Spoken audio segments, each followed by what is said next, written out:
Harmonie est un mot à la mode en Chine. Un fabricant prend ce concept au pied de la lettre, avec au menu des aires de musique pour les employés chinois et des postes pour du personnel américain.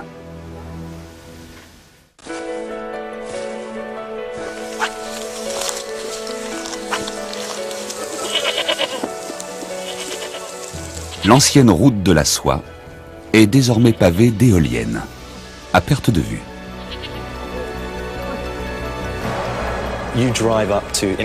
Si vous conduisez jusqu'en Mongolie intérieure, vous serez certainement pris dans un embouteillage derrière un convoi d'éoliennes. C'est vraiment spectaculaire. Le monde prend conscience de la catastrophe climatique à venir. Il nous faut trouver un moyen de se passer des énergies fossiles.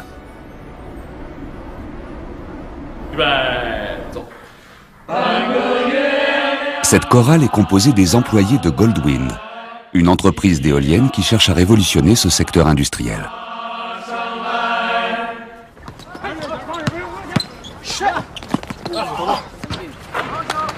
Wu Gang est un PDG motivé. Il encourage la musique et le sport, se rend au travail à vélo et supervise l'essor de l'entreprise. Présente sur tous les continents, la firme est l'un des plus gros fabricants d'éoliennes du monde.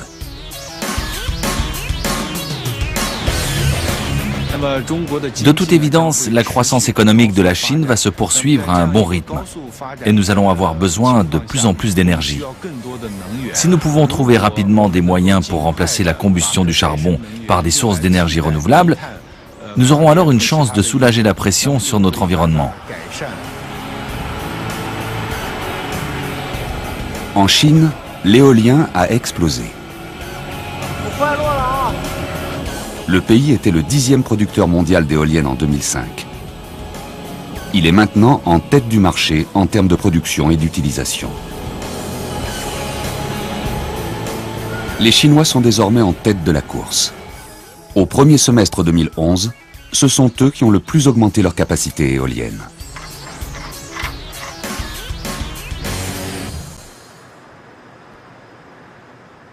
Le plus grand parc éolien du monde se trouvera dans le nord-ouest de la Chine, dans la province du Gansu. Il sera le premier d'une capacité de 10 gigawatts et 12 fois plus vaste que le plus grand parc actuel situé au Texas.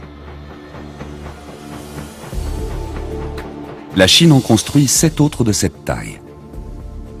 Les récentes éoliennes installées dans ce nouveau parc sont un bon indicateur de la démesure. Elle représente à elle seule 3 fois plus de capacité que la totalité du parc éolien américain. Xiao Yuan est ingénieur. Il se rend souvent aux 4 coins du pays, en quête d'inspiration pour innover. J'ai étudié l'énergie éolienne à l'université, donc je suis arrivé ici naturellement. Et ce sont les promesses de cette technologie qui me font rester. Comparé au charbon ou au pétrole, c'est propre, c'est nouveau et en pleine expansion. Je travaille ici depuis 5 ans. Chaque année, la compagnie double sa taille. L'industrie éolienne en Chine se développe au même rythme. C'est une voie vraiment exaltante.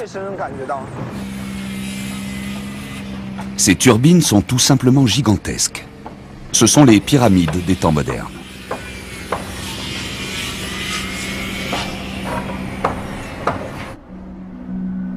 Dans un coin reculé de la Chine occidentale, Xiao Yuan et son équipe font ce que personne ne pensait possible: dompter le vent. Ils cherchent des moyens de maîtriser les performances de ces éoliennes, de les rendre plus efficaces par tous les temps. Notre plus grand défi est technologique. Heureusement, nos technologies sont parmi les plus avancées du monde. Le secret de leur succès est caché sous le capot. Au lieu d'utiliser des engrenages, comme la plupart des turbines, la firme utilise un aimant, dont la résistance varie en fonction de la vitesse du vent. Pas d'engrenage, donc pas besoin d'ajouter d'huile pour lubrifier, et bien moins de parties susceptibles de casser. L'entreprise est un des leaders mondiaux de cette technologie. Ce pourrait être la clé du succès pour fabriquer des engins plus fiables et plus faciles à entretenir. Ici, vous pouvez voir qu'il y a beaucoup de sable. En Mongolie intérieure, le thermomètre peut descendre jusqu'à moins 35 ou moins 40 degrés. Donc, le fait d'avoir moins de pièces mobiles est un avantage. Cette technologie est moins coûteuse à construire, plus sûre face aux vents violents et moins sujette à la casse par temps extrême. La fabrication de toutes les pièces nécessaires à ces éoliennes et leur transport sur des milliers de kilomètres est une tâche monumentale.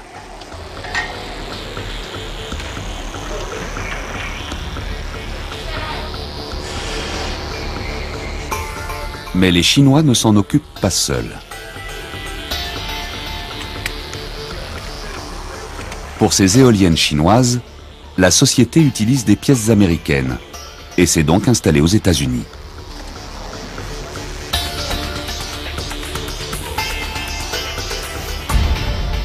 Le groupe LM fabrique les plus grandes pales d'éoliennes. 150 tonnes d'air s'écrasent sur chaque pale toutes les secondes.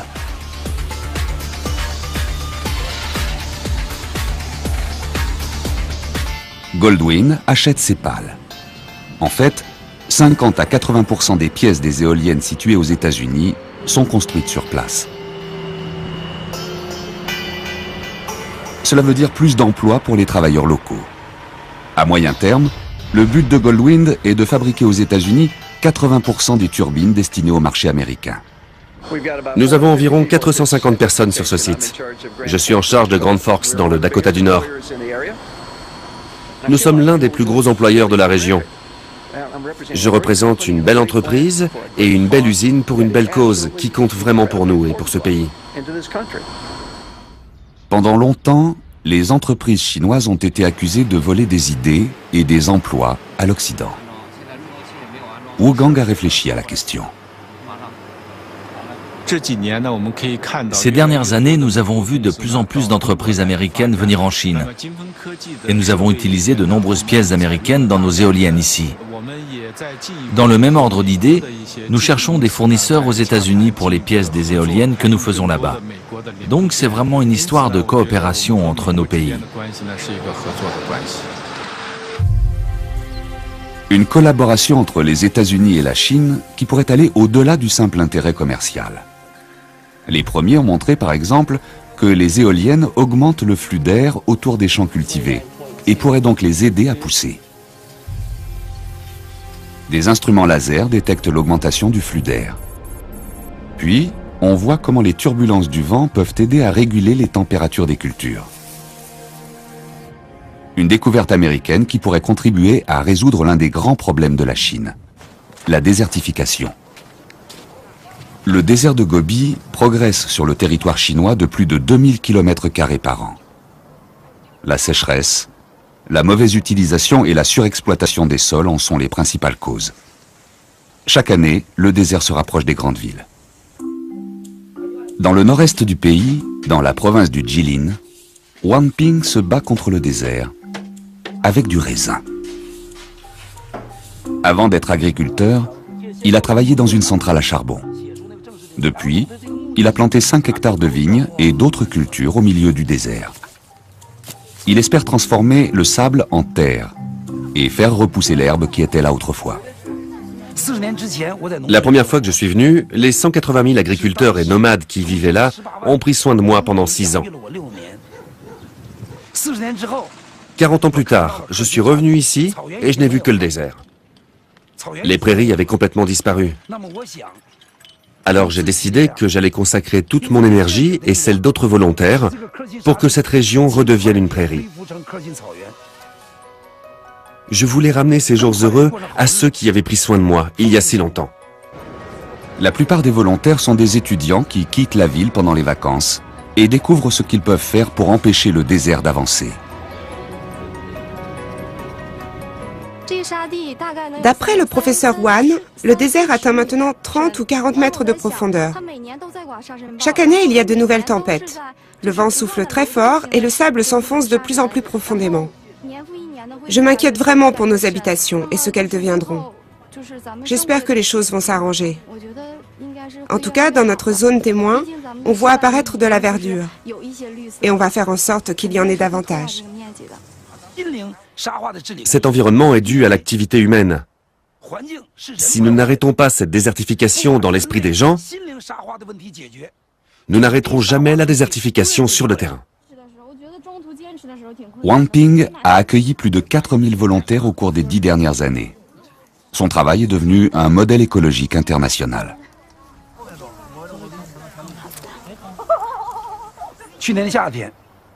L'été dernier, des étudiants américains sont venus ici comme volontaires.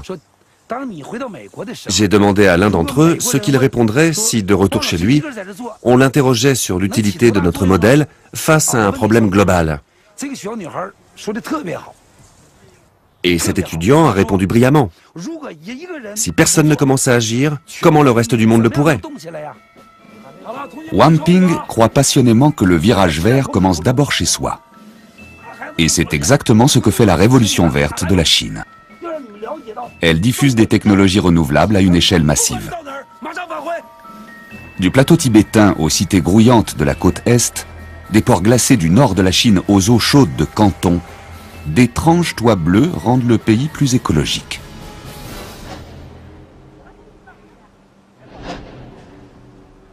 « 145 millions de mètres carrés de panneaux solaires ont été installés rien qu'en 2009.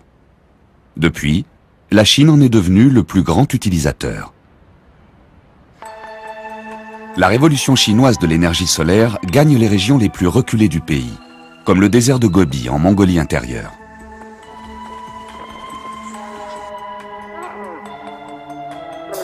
Depuis 2001, Yi Latu, un nomade éleveur de chameaux, utilise des panneaux solaires et des éoliennes pour s'éclairer, faire la cuisine et regarder la télévision.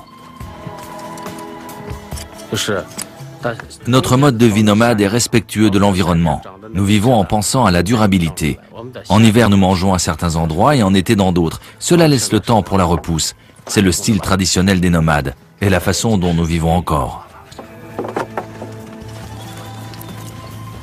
L'utilisation des panneaux solaires pour chauffer l'eau et fournir de l'électricité évite de brûler quelques 14,5 millions de tonnes de charbon chaque année.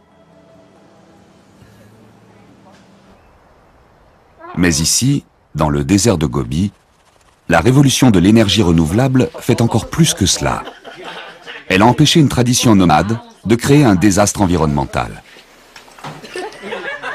Sans électricité, les nomades brûlent arbres et arbustes pour la cuisson et le chauffage. Ils déboisent ces terres fragiles et les transforment en désert. Mais désormais, leurs propres éoliennes et panneaux solaires leur donnent l'énergie dont ils ont besoin pour une vie meilleure. Nous brûlons beaucoup moins de bois désormais. En hiver, nous sommes au chaud, donc nous n'en avons pas besoin. C'est beaucoup plus respectueux de l'environnement. Ce que je préfère depuis que j'ai l'électricité, c'est regarder la télévision, surtout les chaînes de Mongolie intérieure. Nous sommes mongols, alors bien sûr ce sont nos préférés. Tout ce qu'il nous faut, c'est du vent et du soleil. Des plus grandes aux plus petites turbines, des champs de panneaux solaires à ceux qui sont sur les toits, l'énergie renouvelable a fait de profondes percées dans ce vaste pays. Mais la Chine ne peut garantir un avenir vert à moins de relever un défi écologique majeur. Celui de l'extension des villes qui sont les plus polluées du globe. Un